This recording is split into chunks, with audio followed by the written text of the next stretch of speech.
Assalamualaikum warahmatullahi wabarakatuh. Alhamdulillah rabbil alamin wa bihi nasta'in ala umurid dunya waddin. Allahumma shalli wa sallim ala sayyidina al-Mustafa Muhammad wa ala alihi wa sahbihi ajma'in. Subhanaka la ilma lana illa ma 'allamtana innaka antal alimul hakim wa la haula wa la quwwata illa billahil aliyyil azim. Amma ba'd.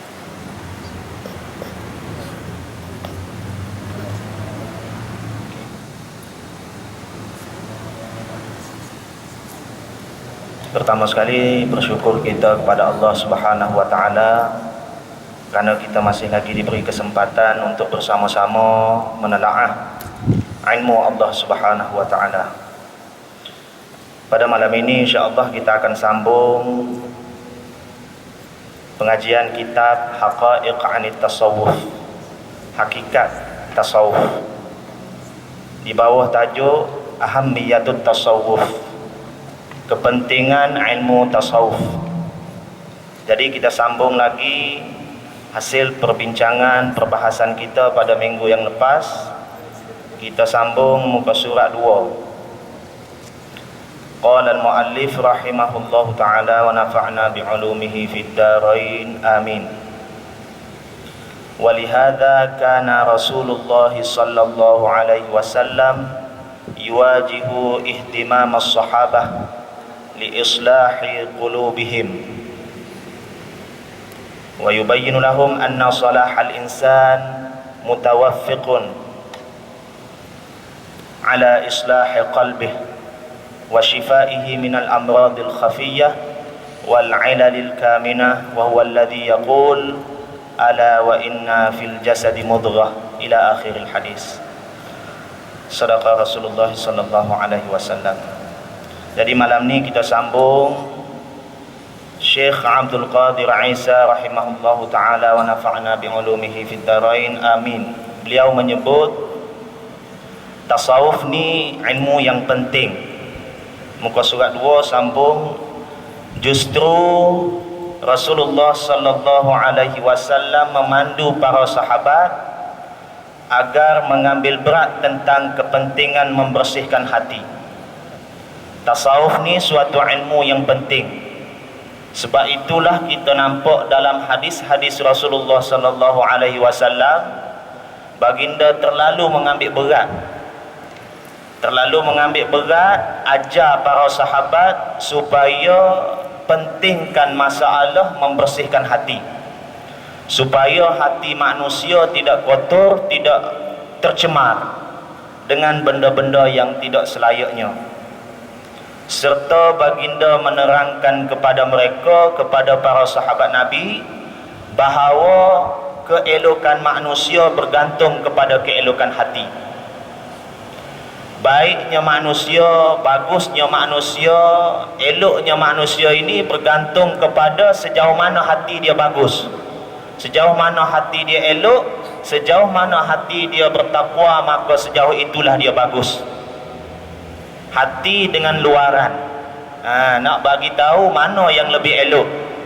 Jadi ulama-ulama tasawuf kata hati lebih elok berbanding dengan yang zahir, yang batin lebih elok. Sebab itulah Nabi SAW ajar sangat para sahabat mengenai ilmu membersihkan hati. Sebab hati ni benda yang lebih elok berbanding daripada luaran. Dan kesembuhan hati daripada penyakit yang tersembunyi. Nabi ajar juga para sahabat supaya bersih hati para sahabat daripada penyakit-penyakit yang ada di dalam hati, yang tersembunyi, yang sahabat sendiri kadang-kadang tidak nampak. Ilmu beginilah yang diajar oleh tasawuf.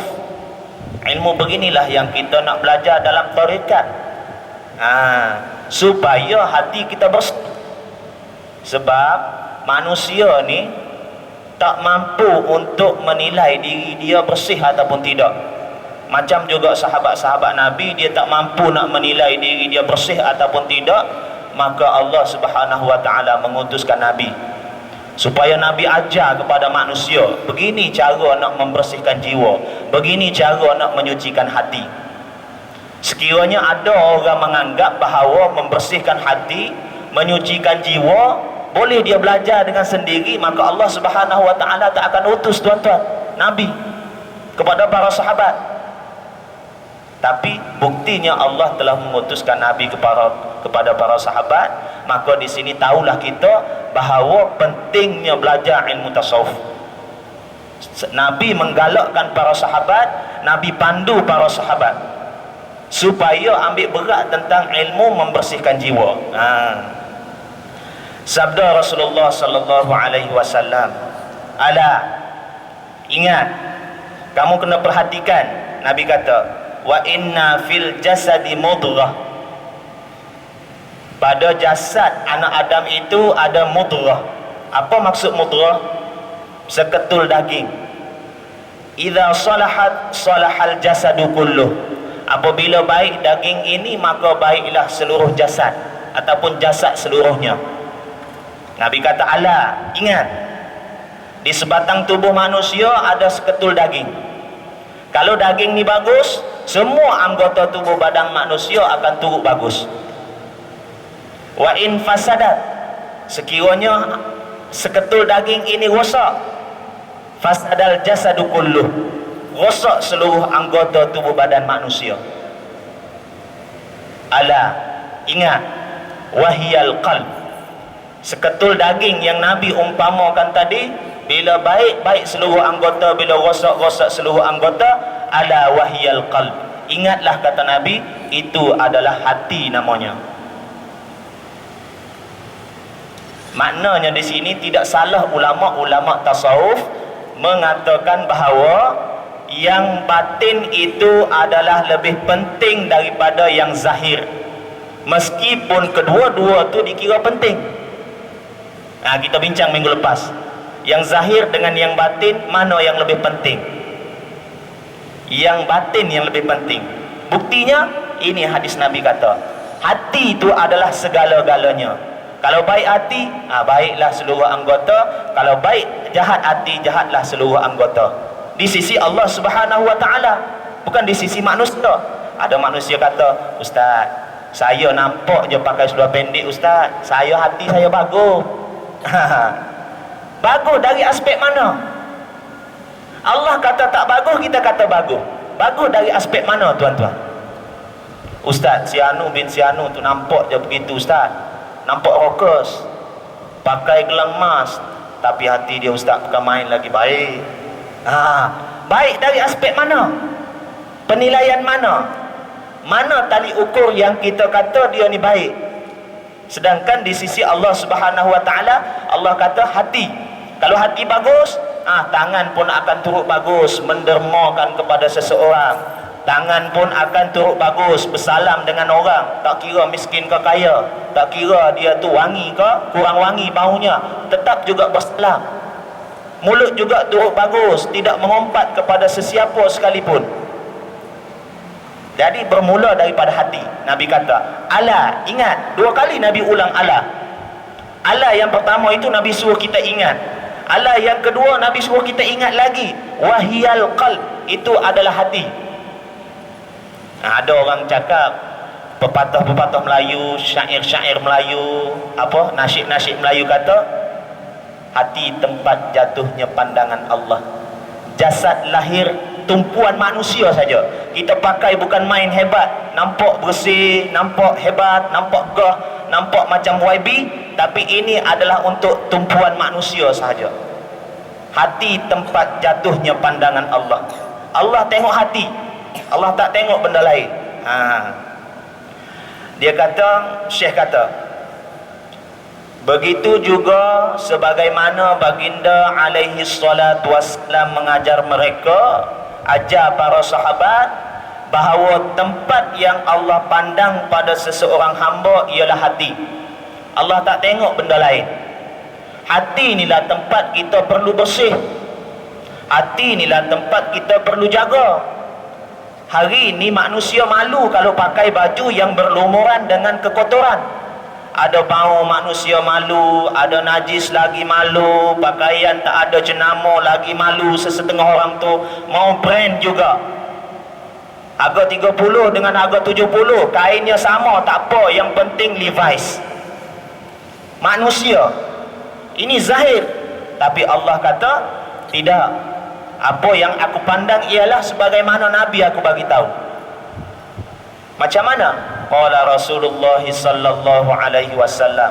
Rasulullah bersabda, "Innallaha la yanzuru." Sesungguhnya Allah tidak melihat ila ajsadikum, kepada tubuh badan kamu, taf ke tak taf ke, fit ke tidak ke, masuk gym ke tidak masuk gym ke, Allah tidak lihat.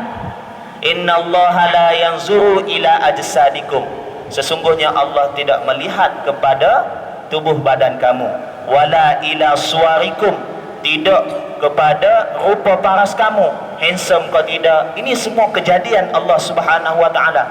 Allah uji manusia, nak tengok buat dia cantik, nak uji dia, nak tengok dia guna kecantikan dia ni untuk apa.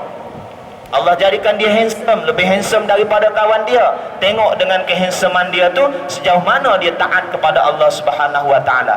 Ataupun adakah dia guna kehandsomean dia itu untuk kahwin lebih daripada satu, lepas bercerai kahwin lagi. Sampai umur 40 pun masih lagi kahwin. Kenapa? Sebab kahwin satu bercerai. Ada anak ditawar ada, dilahat datu ada, tapi bagi nafkahnya tidak. Ini masalah. Nak tengok sejauh mana. Ini semua gambaran luar. Walaupun gambaran luar, Allah Subhanahu Wa Taala uji tuan-tuan. Jadi kita kena tahu. Allah kata, Nabi kata, sesungguhnya Allah tidak melihat kepada tubuh badan kamu dan tidak juga kepada rupa paras kamu, walakin yanzuru ila qulubikum, akan tetapi yang Allah lihat, yang Allah pandang adalah hati kamu, hati budi kamu, yang di dalam ni, yang sir ni, yang batin ini. Ini yang Allah tengok.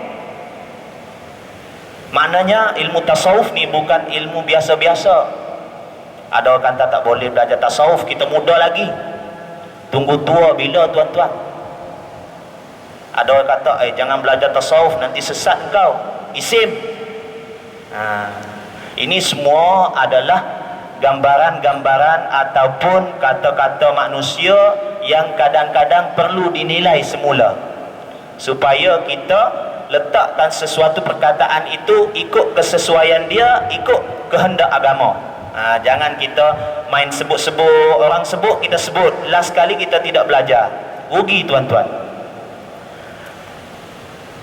Sambungannya, apabila keelokan dan kebaikan manusia berhubung rapat, berkait rapat dengan keelokan hati yang merupakan tempat terbit amalan yang zahir. Hati ni dikata tempat zahirnya amalan manusia. Apabila kebaikannya bergantung kepada kebaikan hati, maka sudah pasti individu tersebut perlu berusaha. Kita kena usaha betul-betul dan bekerja keras. Untuk apa? Untuk memperbaiki hati. Kena bekerja keras nak memperbaiki hati. Maknanya apa di sini? Ulama kata penting belajar ilmu tasawuf ni. Tajuk dia kepentingan ilmu tasawuf. Penting tak penting, dia kata seseorang itu kena bekerja keras memperbaiki hatinya. Kita tuan-tuan, kalau kita ada kereta tiba-tiba rosak, bila rosak kita nak pergi kerja tak boleh. Apa yang kita buat dengan kereta? Apa yang kita buat dengan motosikal? Mesti kita baiki. Kalau calar sikit, hati kita, baru saja beli Land Cruiser, calar sudah. Sakitnya hati aku. Tak tahu siapa yang calar. Itu baru calar kereta tuan-tuan. Ini hati kita bukan lagi calar, hati kita berkarat, hati kita hitam legam. Tapi bila masa kita mempelajari ilmu-ilmu yang membersihkan hati, ulama bagi tahu pada kita ilmu ni penting. Maka malam ni alhamdulillah kita sempat dengar, sempat belajar. Dia kata kita perlu berusaha dan bekerja keras untuk memperbaikinya. Caranya macam mana? Ada cara yang khusus di dalam ilmu tasawuf, ilmu tarikat. Dengan cara mengosongkan hati daripada sifat-sifat tercela yang ditegah oleh Allah Subhanahu wa taala daripada melakukannya, serta menghiasinya dengan sifat-sifat elok yang disuruh oleh Allah Subhanahu wa taala melakukannya. Syekh bagi tahu betul-betul. Tengok kalimah Syekh hebat, ya. Syekhina rahimahullah subhanahu wa taala. Dia kata apa dia? Cara nak membersihkan jiwa, mesti kosongkan dulu hati daripada benda-benda yang keji, ria, ambil letak di luar dulu. Angkuh letak di tepi dulu, di depan kita. Takabur letak di tepi kita, campak ke belakang dulu.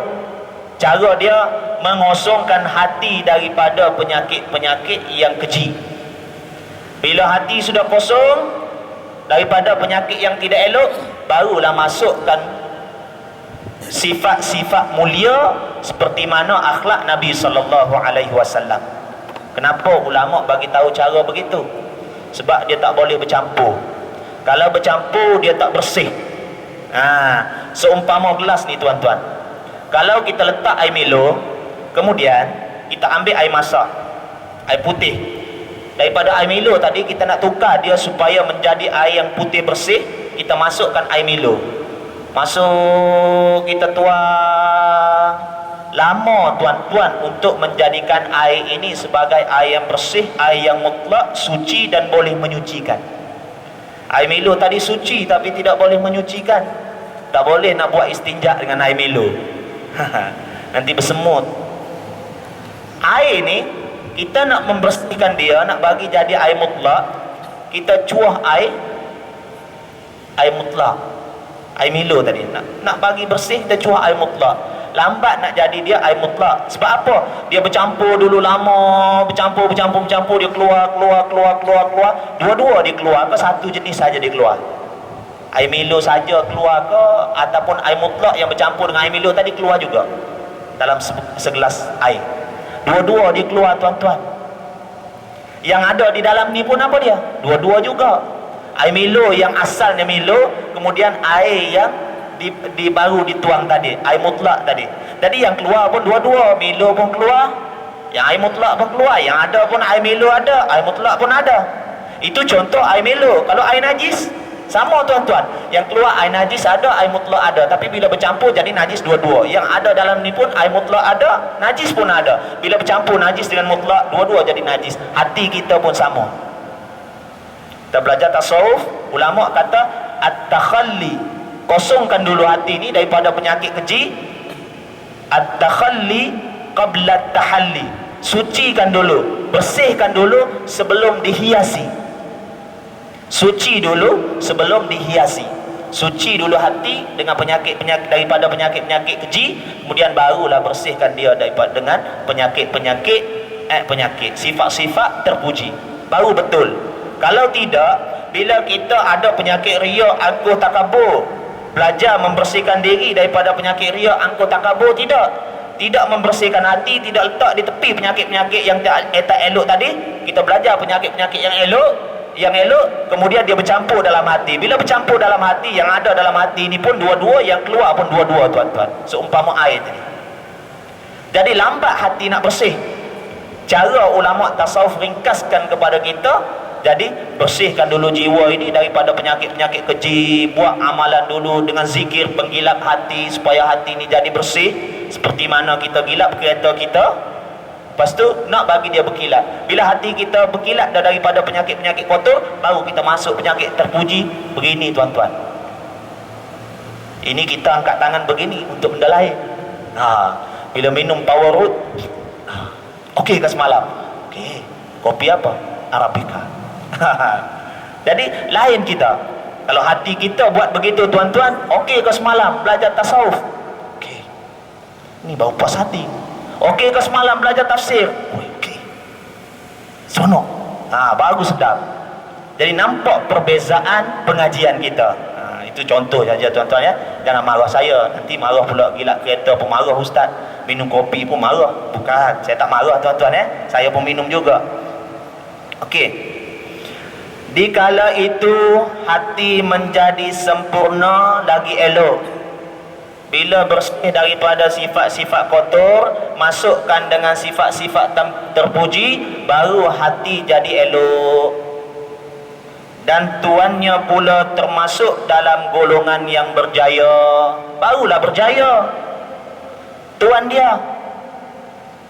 Ayat Quran sebut, yauma la yanfa'u malun wala banun, pada hari yang tidak bermanfaat lagi harta manusia dan juga anak-anak, illa man atallaha biqalbin salim, kecuali mereka yang datang menghadap Allah dengan hati yang sejahtera. Sejahtera daripada apa? Daripada penyakit-penyakit hati. Yang paling besar ialah syirik, yang kedua kufur, kemudian diikuti oleh kuncu-kuncunya tuan-tuan. Syirik, angkuh, takabur, minta puji, bangga, mencari jawatan. Itu semua di belakang. Jadi dia mengikuti. Jadi sifat-sifat ini akan hilang bila kita mempelajari tasawuf dengan cara-cara yang betul, ya, bukan dengan cara-cara yang sembarang, ya. Ada juga tasawuf, kita baca majalah, tasawuf ini tidak bagus, berasal daripada agama Hindu. Ada orang-orang yang tertentu yang menulis artikel-artikel begitu tanpa merujuk kepada pendapat-pendapat ulama terlebih dahulu. Itu salah tuan-tuan, ya. Kita kena perhatikan. Allah juga sebut, qad aflaha man zakkaha, beruntunglah sesiapa yang membersihkan jiwanya. Qad aflaha, sesungguhnya berjaya. Qad aflaha man zakkaha, sesiapa yang membersihkan jiwanya, hatinya yang di dalam. Allah tak cakap qad aflaha man zakkahu, beruntunglah sesiapa yang membersihkan tubuh badannya. Walaupun tubuh badan Allah perintahkan untuk bersuci. Bila berjunub, Allah kata wajib engkau mandi. Bila berhadas kecil, Allah kata wajib engkau ambil wudu. Bila nak sembahyang, tapi ini Allah sebut qad aflaha man zakkaha, berjayalah mereka yang membersihkan jiwanya. Jiwa juga yang dinilai di sisi Allah. Ini yang perlu kita renung tiap-tiap hari. Supaya apa? Supaya pengajian kita masuk ke dalam jiwa kita. Wa qad khaba man dassaha, dan rugilah. Bukan Allah Subhanahu wa taala sebut main-main. Aflaha ni fi'il madhi, sesungguhnya telah berjaya. Telah. Allah Subhanahu wa taala gambarkan dengan ayat telah. Bukan Allah kata sesungguhnya akan berjaya orang yang menyucikan jiwanya. Bukan akan berjaya. Qad aflaha, sesungguhnya telah berjaya. Allah ibaratkan begitu. Maknanya cepatnya kejayaan bagi mereka yang membersihkan jiwa. Qad aflaha man zakkaha wa qad khaba, dan sesungguhnya telah rugi, cepatnya kerugian bagi sesiapa yang mandassaha, sesiapa yang mengotori jiwanya. Rugi tuan-tuan, jiwa kotor. Kalau bersih, untung tuan-tuan. Sekarang ni manusia tiap-tiap hari bangun pagi fikir macam mana nak untung di dalam perniagaan. Kita pelajar-pelajar ilmu kena fikir tiap-tiap hari macam mana kita nak untung di akhirat. Ada orang tuan-tuan, kalau orang belajar ilmu tasawuf, cuba kita fikir. Orang belajar ilmu fiqh, saya bukan nak kata fiqh tidak bagus, bagus. Fiqh ini segala-galanya, bagus. Orang belajar ilmu fiqh, dia fikir datang ke masjid, dia datang masuk kaki kanan, kemudian dia datang sembahyang sunat tahiyatul masjid, kemudian niat iktikaf, kemudian sembahyang berjemaah, dapat 27 kali ganda. Alhamdulillah tuan-tuan, Allah bagi kita begitu, syukur.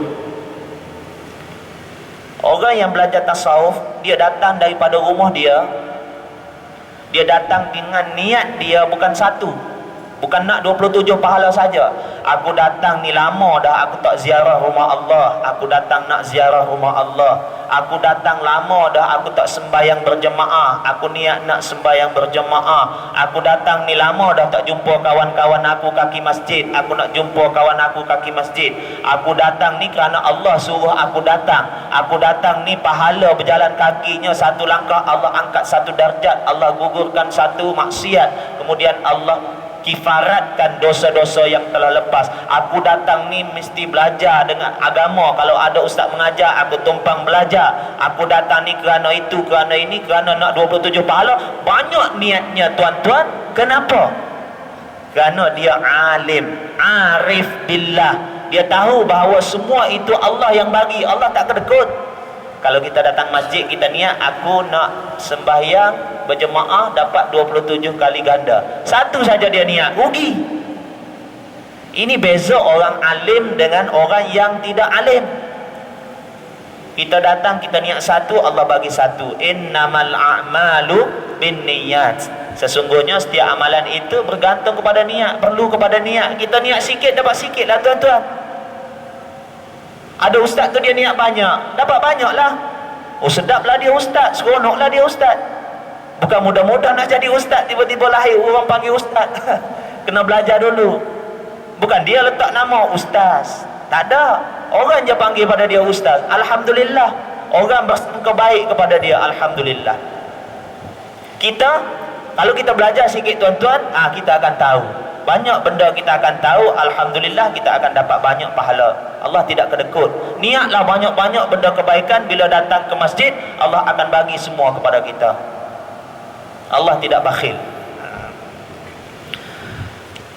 Sambungannya lagi, Imam Jalaluddin As-Suyuti rahimahullahu ta'ala menyebut, adapun ilmu tentang hati serta mengetahui penyakit-penyakitnya, belajar ilmu tentang hati, kemudian tahu penyakit-penyakit hati yang terdiri daripada hasad, dengki, ujub, riak dan seumpamanya. Banyak lagi penyakit-penyakit hati. Kata Imam Al-Ghazali bahawasanya ia adalah fardu ain. Fardu ain tuan-tuan. Sembahyang fardu ain, puasa fardu ain. Belajar ilmu tasawuf juga mengenai hati, mengenai penyakit-penyakit hati, fardu ain. Jadi apa beza tuan-tuan? Kita alhamdulillah banyak tahun dah kita belajar bab sembahyang. Maka sembahyanglah kita dengan cara yang berkualiti, alhamdulillah. Kita nak pergi haji, kita belajar kursus haji, alhamdulillah kita boleh buat haji dengan sempurna. Macam mana buat haji? Alhamdulillah, moga-moga mabrur. Jadi alhamdulillah. Belajar mengenai hati juga fardu ain. Fardu ada dua tuan. Fardu ni apa? Sembahyang fardu, sembahyang wajib. Fardu zakat, zakat wajib. Jadi fardu ni maksudnya wajib. Nama dua, bendanya satu saja. Benda wajib. Benda wajib ni benda mesti buat.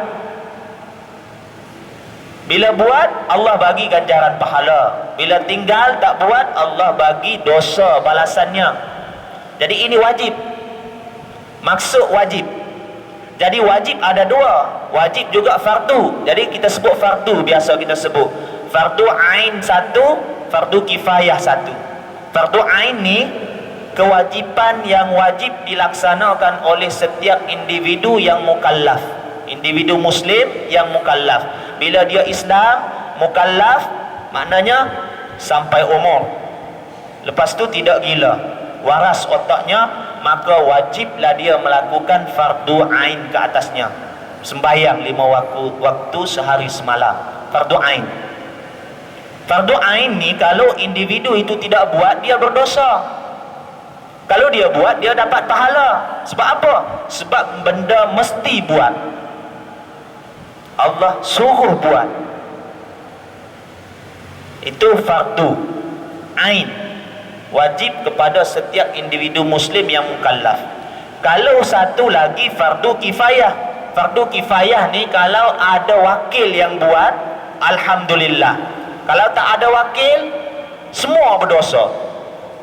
Katakan satu kampung sampai tergendala mengebumikan jenazah. Sebab apa? Tak ada orang yang boleh mengebumikan jenazah, menguruskan jenazah. nak mandi tak ada orang yang pandai. Lepas tu nak kapan, tak boleh kapan sebab tak mandi lagi. Tak ada orang yang pandai. Seluruh kampung itu berdosa. Kenapa? Tidak terlaksananya fardu kifayah terhadap sesebuah kawasan. Fardu kifayah ni, kalau ada seorang je pandai memandikan mayat, maka lepaslah di kampung itu. Lepaslah kita di masjid kita ni, kalau ada orang mati, ada orang laksanakan, selesai. Yang lain semua tak berdosa. Yang dapat pahala yang melakukannya sahaja. Kalau fardu ain, saya tak sembayang, wal-iyazubillah, saya berdosa. Saya sembayang, saya dapat pahala. Tak ada kaitan dengan orang lain. Fardu kifayah, ada wakil cukup. Kalau tak ada wakil, semua berdosa. Kenapa? Semua tidak memikul tanggungjawab. Jadi, yang ini ni bukan fardu ain, bukan fardu kifayah, fardu ain. Belajar ilmu tasawuf, tak apalah, ustaz ada dah, ustaz belajar dah. Kalau ada orang tanya, kita bawa je pergi jumpa rumah ustaz, dia nak tanya apa, ustaz boleh jawab insya-Allah lah, sebab dia belajar. Tak cukup tuan-tuan. Sebab apa? Sebab dia fardu ain, wajib ke atas setiap individu muslim yang mukallaf. Bila dah cukup umur, bila dah tak gila, wajiblah belajar ilmu fardu ain, ilmu tasawuf, ilmu yang melibatkan hati, ilmu yang melibatkan penyakit-penyakit hati. Jadi di sini tertolaklah pendapat yang mengatakan kita tak boleh belajar ilmu tasawuf, ilmu tarikat. Kenapa? Muda lagi, tak sesuai. Tidak.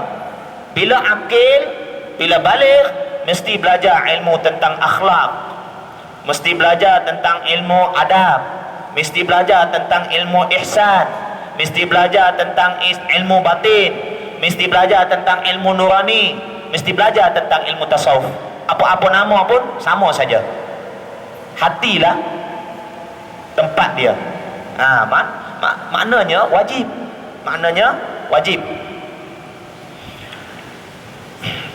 Imam Al-Ghazali kata, innaha fardun ainun. Sesungguhnya dia itu adalah fardu ain.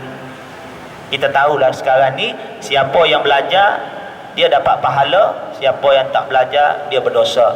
Moga-moga Allah pandu hati kita supaya terus mencari, terus belajar tentang ilmu-ilmu yang sebegini, supaya kita tidak tergolong di kalangan manusia yang berdosa dan akan dihitung, dihisab di hadapan Allah Subhanahu wa taala nanti.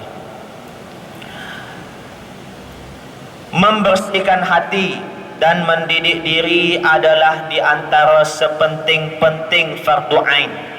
Di antara banyak-banyak ilmu fardu ain, ilmu tentang hati, membersihkan diri dan juga jiwa ini adalah di antara benda yang paling penting, kata Syekh, dan sewajib-wajib suruhan ilahi. Di antara benda yang paling wajib juga belajar mendidik jiwa, hati, berdasarkan dalil yang terdapat di dalam Al-Quran, sunnah Nabi serta kata-kata ulama. Syekh dia karang kitab, dia ikut susunan dia elok je. Dia tulis, kemudian dia bawa dalil dia, bukti dia, tafsir, ilmu tafsir, ayat Quran kata macam mana, hadis kata macam mana, pendapat-pendapat ulama yang mu'tabar, ulama yang berautoriti di sisi Islam. Apa kata ulama? Jadi kita peganglah dengan kata-kata ulama. Sebab ulama ni dia berijtihad. Kalau salah pun dia dapat 1 pahala. Kalau dia berijtihad, dia betul, dia dapat 2 pahala. Sebab apa? Ilmu dia cukup tuan-tuan. Jadi kita yang biasa begini, kita ikutlah ulama-ulama yang mu'tabar, yang dikira pakai di sisi ahli sunnah wal jamaah. Syekh bawa di sini dalil Al-Quran. Allah Subhanahu wa taala berfirman, qul, katakanlah wahai Muhammad, innama harrama rabbiyal fawahish, sesungguhnya Tuhan aku harrama, mengharamkan, al fawahish, benda-benda yang keji. Allah, Tuhan aku mengharamkan benda-benda yang keji. Allah suruh, Allah perintahkan Nabi bagi tahu kepada umat Nabi, qul, katakanlah wahai Muhammad, kau bilang sama umatmu, begitu. Cakap kepada mereka, innama sesungguhnya harrama rabbiyal fawahish, Tuhanku mengharamkan perkara-perkara yang keji. Ma zahara minha, apa yang zahir, wa ma batan, dan apa yang batin. Kita belajar minggu lepas, yang zahir ialah mencuri, benda keji yang zahir. Mengintai, benda keji yang zahir. Benda keji yang batin, angkuh, bangga diri, ujub, itu yang batin. Maknanya ada dua, tuan-tuan. Sebelum ini macam kita faham macam satu je. Mencuri tak boleh, riak tak boleh. Rupa-rupanya riak ni yang dalaman, mencuri ni yang luaran. Kita panggil zahir dan batin. Ilmu batin kita kena belajar, wajib belajar. Jangan belajar ilmu batin yang lain ya. Yang sesat itu lain. Itu tak boleh belajar. Firman Allah lagi, wala taqrabul fawahish.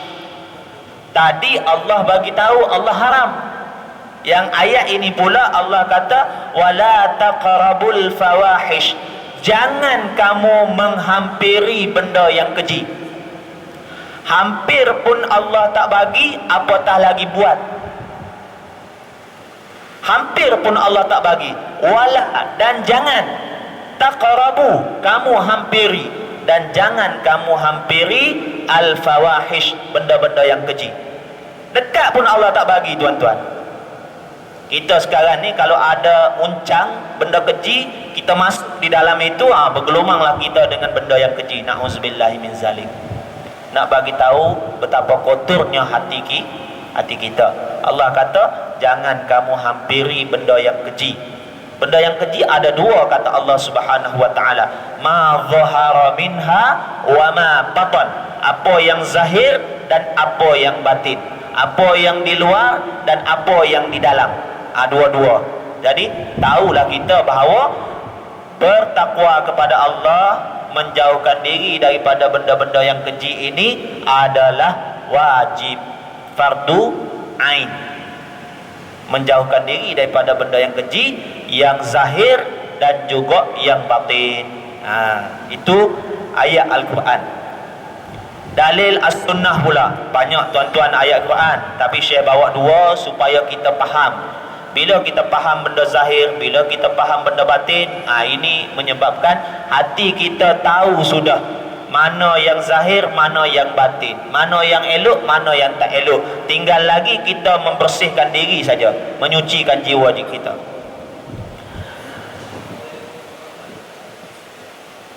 Dalil daripada hadis Nabi sallallahu alaihi wasallam.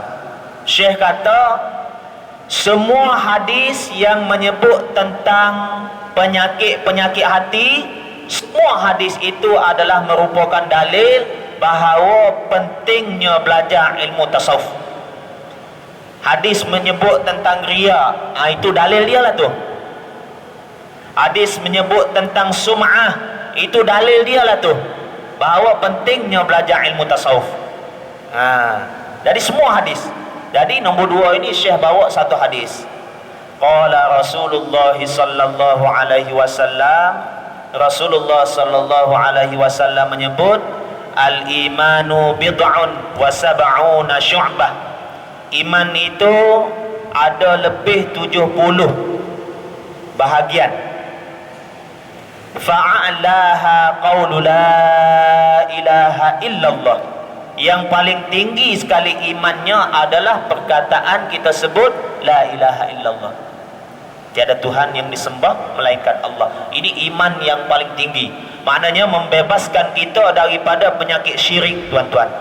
Syirik kita dengar dah minggu lepas, ada yang berupa perbuatan, ada yang berupa perkataan, ada yang berupa hati.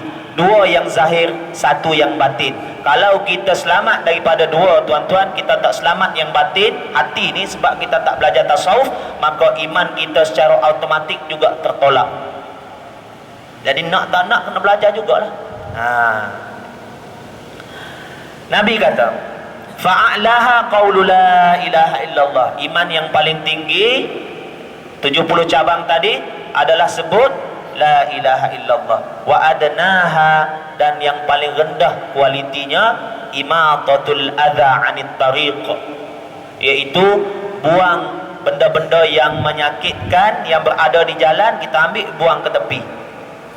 Ada duri kita buang ke tepi, ada tayar celup yang menggelupas, kopek dah daripada daripada tayar lori, kita ambil, kita letak ke tepi, buang ke tepi. Ada kulit pisang, kita ambil, kita buang ke tepi. Itu adalah iman yang paling rendah.